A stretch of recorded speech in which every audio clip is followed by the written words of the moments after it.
তুমি কি আজ স্কুলে যাবে? হ্যাঁ, তোমাদের নামিয়ে দিয়ে এই গাড়িটা নিয়েই চলে যাব। আসলে তুমি থাকলে আমার ভালো লাগতো। তোমার সত্যিই ভালো লাগতো? হ্যাঁ।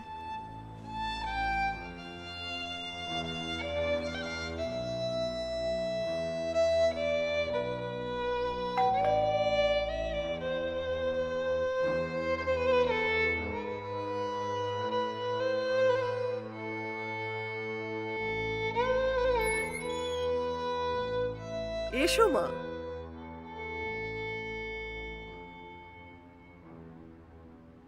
তুই স্কুলে যাবি তো? না গো, আজকে না স্কুলে যাব না, মানে শরীরটা খুব একটা ভালো লাগছে না। কেন রে, জ্বর হলো নাকি? জ্বর না, কিন্তু ওই মাথাটা কেমন একটা খুব ধরেছে মনে হচ্ছে। আচ্ছা তুই ঘরে গিয়ে বিশ্রাম নে, হ্যাঁ, আমি ওদের দেখছি। সেই ভালো। আর শোন, হ্যাঁ, টিনুকে একটু টিভিটা চালিয়ে দিয়ে যা। হ্যাঁ যাচ্ছি। যা। চল। তুমি এসো মা, আমার সাথে এসো।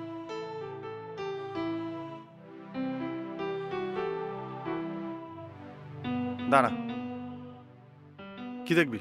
অ্যানিম্যাক্স, পোগো আর টুন ডিজনি। অ্যানিম্যাক্স, পোগো আর টুন ডিজনি। নে, চালিয়ে নে। জানিস মা, আমার একবার খুব শরীর খারাপ হয়েছিল। 3 সপ্তাহ হাসপাতালে ছিলাম। পরশর রাতে বাড়ি ফিরতো না, হাসপাতাল চত্বরে এখানে ওখানে শুয়ে থাকতো। আর ডাক্তারবাবুকে দেখলে হাত জোর করে বলতো, আমার মাকে ভালো করে দিন স্যার, আমার মাকে একটু ভালো করে দিন।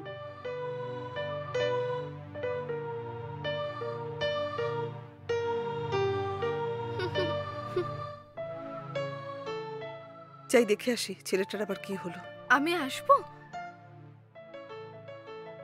এসো।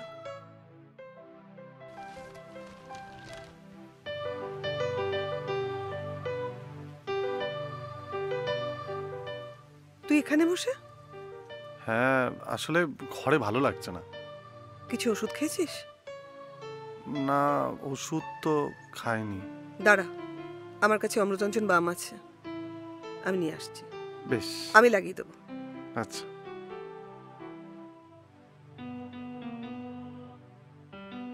আরে আমার কিছু হয়নি।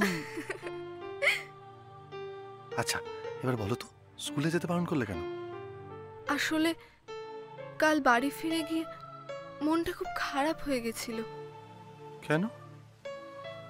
আমার কথাগুলো কিছুই তো তোমায় বলা হলো না। এখন বলো। এইখানে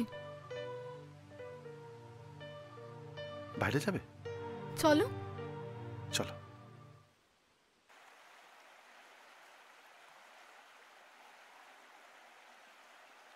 তখন আমার বয়স 16 কি 17। দাদা বাড়ি এসে তোমার কথা খুব বলতো, আর সেসব শুনতে শুনতে তুমি যেন আমার বুকের মধ্যে ছবি হয়ে উঠতে। তারপর কলেজে গেলাম, বান্ধবীদের সঙ্গে গল্পে আড্ডায় বেশ বুঝলাম বুকের মধ্যে সেই অস্পষ্ট ছবিকেই আমি যেন ভালোবেসে ফেলেছি।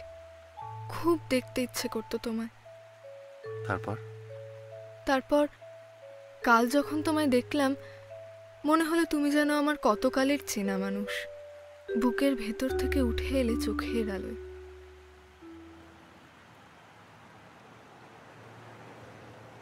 নন্দিনী, কাল তুমিও না এক মুঠো ভালোবাসার বীজ ছড়িয়ে দিয়ে গেছো আমাদের বাড়িতে। এমনকি মাও সেটা টের পেয়েছেন। তোমার নিজের কথা কিছু বললে না তো? আসলে কাল কিছু কুলকিনারা খুঁজে পাচ্ছিলাম না। আর আজ? আজ আমার বুকের মাঝে বিশ্বলোকের আনন্দময়ীকে চেনার আনন্দ।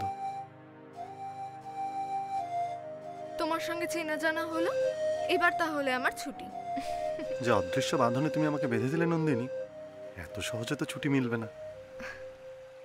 সে তোমার ইচ্ছে।